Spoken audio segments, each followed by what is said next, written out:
Hey, great day, guys. Sawan Belcher, it's your boy. I can't wait to talk to you about today's topic, and we're going to talk to you about seller financing, getting houses, right, with other people money that you don't have to qualify for, with literally just being able to persuade, have a little game, a little sauce in your conversation to be able to put that on some paper, and now you own and control an asset just with your words. Okay, so we're going to talk about today what words you should be saying, what you should not be saying, and then also the 4 things that you need to be negotiating in order to set up the best seller financing deal possible. Let's get into it. So hi, if you're new here, welcome to the team. I'm Sawan Belcher. I'm a full-time real estate investor, and I've been doing this for like the last 5-6 years.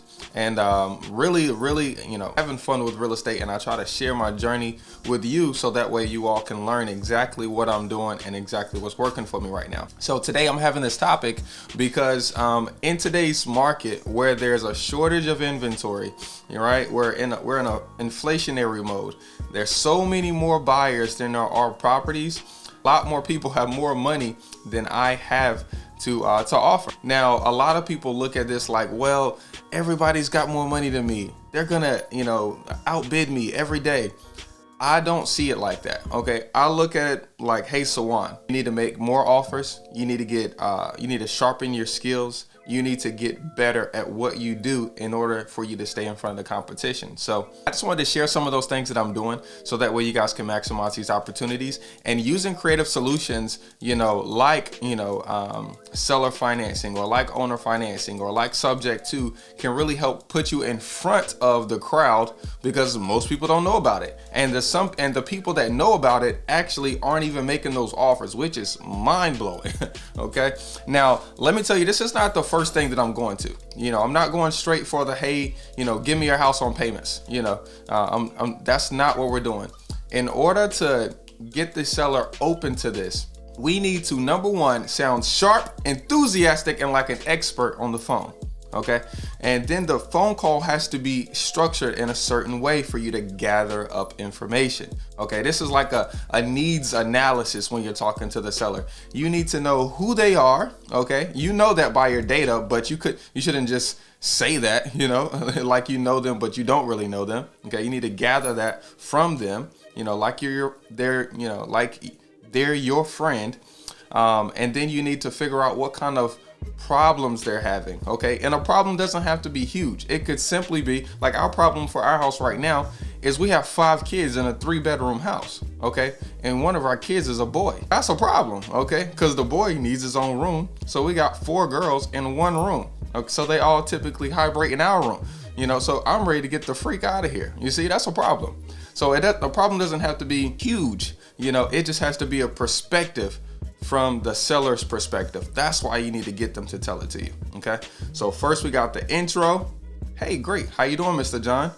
We got the condition of the property. You want to be figuring out, this, in my opinion, this part doesn't really matter to me about the condition of it. But once again, you want them to tell it to you because they believe it matters to you. Okay. So you want them to tell you about, hey, they just put in an HVAC 5 years ago. The roof hasn't been changed yet, but they've tried to get insurance to replace it. But but the insurance wasn't going to replace it right now. You want them to tell you that kind of stuff. And then next, you want to know why they're selling. Okay. Whatever that pain point is. Okay. Now, understand that there's always a deeper problem than the first pain point that they give you. Okay, because the pain point is my kids, of course, right? And we have a lot of kids in this smaller house. It's a deeper issue because that stops me from working. I'm not effective with working because the house is so small. I put $40,000 into it, and I can't get my money out unless I sell or unless I refinance. You have to go deeper. And the way you go deeper is, number one, by keeping them on the phone, longer. So last night I posted on my Instagram. By the way, go follow me over there. This is me taking action on Instagram. I posted a conversation with me and a seller. I was on the phone with him for 51 minutes. Okay. And one guy was like, well, hey, how do you stay on the phone with this guy for so long? I do acts like mirroring. Okay. Mirroring is when you repeat things that he says to, number one, let him know that you're listening. To number two, give some kind of confirmation to his situation. And then number 3, it literally just has him continue to explain that situation. Okay, let me tell you what I mean. Explain the situation. That was the last things that I said, was explain the situation. And so when you say that, he'll just be like, oh yeah, and he'll just keep rolling off of his tongue whatever he was talking about, and that it literally smooths it out. At one point in the conversation, he started talking about his testimony and sharing how he had created a business, and how he bought these houses that he was selling to me, inside of that business. And then his business partner died, and I'm like, wow, how did he die? How did that make you feel when he passed away? And I'm going deeper into this trauma, that was his perspective, that this was his problem. And he just kept going. He kept going. And every time that I would lead him on with mirroring, he would say, hey man, I'm sorry, I digress. And I say, hey, no, I love hearing your testimony. Please continue to share. Because when you do that, it opens them up to let them know this is not all about you. Okay? This is not all about you. Now, next, once you get past the why and you've gotten deeper into the why, you have the right to ask them how soon do they want to sell. Okay? How soon is important because the 3 pillars that we're working with, right, as far as buying houses from sellers, is price, convenience, and speed. That's what they're leveraging. Okay? That's what the sellers have to leverage, is price, convenience, and speed. Now, they can only have 2 out of these 3. Okay, so if they tell us that they want to get out of this as soon as possible, that that this is a problem that needs to be solved within the next 2 months, or this is going to happen, then that tells me that they need speed. Okay, now if they say, hey, I got some problems with my house and it's not financeable with the bank, that means a realtor can't list it. That tells me that convenience, right? They need convenience. So if they need speed and convenience, they have to be willing to sacrifice price. Okay. So when they tell you these things, you can break that down in a way for them to understand. You can say, hey, look, I could pay more, right? I could pay more if I had about 6 months, to come up with the money. But since you need to get this done right now in the next 30 days, I'm going to be a little bit aggressive. If I could, would you, if I could, would you? That's typically a phrase that I say. Okay. And then also when you get down to the last part, which is the price. Okay. I start relaying the message that you told me. Okay. You told me that the roof was leaking and, and that was probably going to hinder you from getting the best number. You told me that. So since you told me that, I'm going to not offer you the best number because that's what you told me. Okay. So you want to start using phrases like that.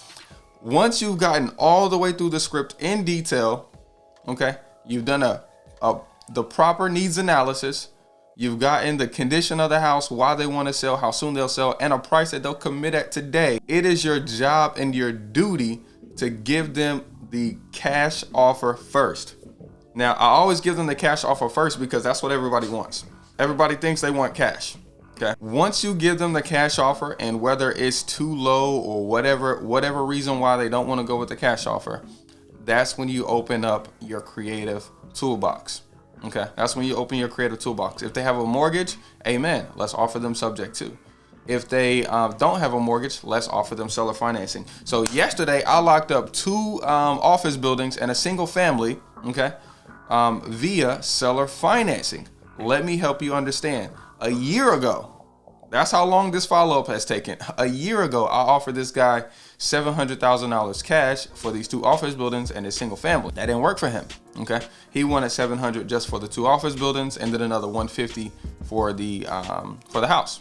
Continue to follow up with him, delivering content, letting him know about our closings, continue to follow up with him, asked about his testimony, right? And then now he's like, well, hey, I just got a tenant in it, but I really don't want to deal with them. And I said, hey, well, look, now that you got a tenant in it, I definitely can't pay cash. I definitely can't pay cash for it no more because now you got somebody in it that I don't know, that I didn't vet. The only way I'd be willing to buy it now is if you allowed me to give you a small down payment and make your payments over time. And once I said that, he said, hey, I'll consider that. What would you think? What were you thinking? It's that simple, guys. Don't overthink it. Whenever they shut you down on the cash offer, follow up with them. Give them testimonials from your previous sellers that you've closed deals with. Share content and education with them. They'll start to put you on a higher pedestal than all the other buyers, because now you're investing, you're investing time with them. Literally when I got on the phone with him after that, he said, hey, you did a good job following up with me. You did a good job staying in front of me. You did a good job of, making me feel like we were friends. He told me that on the phone. He said, and that's the reason why I'd consider doing, a 30-year note with you, because we can talk. You can talk to me. You don't have no problem communicating. So that tells me that this would be okay with you. Okay. So that's first what you want to do. Okay. That's first what you want to do is make sure you have a proper needs analysis. Okay. Give them the cash offer first, and then your creative terms next. Now, once you've actually gotten them to be open to it, you need to look at the numbers. We still want some equity just in case we need a fire sale. I don't do the whole, negative equity thing or buying it at retail thing. We're still real estate investors. So you got to get it at 20% of value. Okay. And then also we need some cash flow as well. Now, what you want to do to determine how much a house will rent out for is go to rentometer.com. You can put in the address, how many bedrooms and baths, and it will give you a low, a medium, and a high. I typically just go with the medium, and I make sure per door there's at least $350 per door of cash flow. Okay, let me tell you what I mean. So on these units right here, right? So there's one door for the single family house. The first commercial building has the first commercial building has one door on the bottom. It's all rented for $2,000. The second story has 6 doors. Okay, so all in all, we need $350 times 7 doors cash flow, right, on top of the payment. Hope that makes sense. So if there's 7 doors total, we need $350 after expenses per door in this one building. Okay, so you want to make sure there's enough room. Now, if you want other sources, what I did yesterday, since I don't have a lot of commercial buildings, I have the little CBD store and I have the hair salon, but I still want to make sure I had it right. So I called my property manager, Charlie, got his opinion. I called my old friend I used to rent an office building from, David Slope, got his opinion, and then I also asked my realtor's opinion. You need to have your tribe to make sure you're doing it the right way, okay? Because the last thing you want to do is get into one of these deals and it not be successful, okay? The beautiful part about having a successful seller financing deal or creative opportunity deal is after you've made this guy payments for 2, 3, 4, 6 months, he'll do a testimonial for you, and that will help you leverage his experience to be able to get more deals, and you'll be able to document that process on Instagram, social media, YouTube, so you can get more leads that are open to creative offers. Okay, now if you like what you heard today, subscribe, like. I teach this stuff every single day, Monday through Friday, right here on YouTube for free, and I'm gonna see you on the next one. Have an amazing day. Peace.